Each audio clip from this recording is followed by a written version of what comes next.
தேவகோட்டை ஸ்ரீ சேவுகன் அண்ணாமலை கல்லூரி நடத்திய போதைப்பொருள் ஒழிப்பு விழிப்புணர்வு மாரத்தான் போட்டி sponsored by Karaikudi majestic Maharaja Aadi திருவிழா 50% வரை தள்ளுபடி.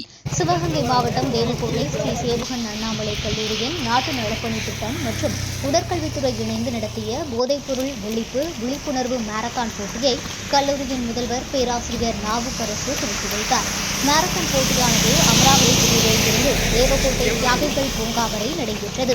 போட்டியில் முதல் பரிசை பெற்ற 3ஆம் ஆண்டு வணிக மேலாண்மை மாணவர் முதல் பரிசு ராமச்சந்திரன் ரூபாய் 5000, 2ஆம் பரிசை பெற்ற 3ஆம் ஆண்டு இளங்கலை இயற்பியல் மாணவர் கைலாசகுமார் ரூபாய் 3000, 3ஆம் பரிசை பெற்ற 1ஆம் ஆண்டு வணிக மேலாண்மை மாணவர் மெல்வின் ரிவேக் மற்றும் 1ஆம் ஆண்டு தமிழ் மாணவர் சந்தோஷ் ரூபாய் 2000 வழங்கப்பட்டது.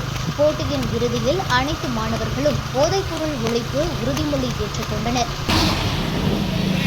மாரத்தான் போட்டிக்கான ஏற்பாடுகளை கல்லூரியின் நாட்டு நலப்பணி திட்ட அலுவலர்கள் முனைவர் மூர்த்தி, பேராசிரியர் நாகபர்வதம், முனைவர் மோகன், முனைவர் அழகேசன், உடற்கல்வித்துறை இயக்குனர் முனைவர் லூத்ராஜ் மற்றும் தேசிய மாணவர் படை அதிகாரி முனைவர் மாரி செய்திருந்தனர்.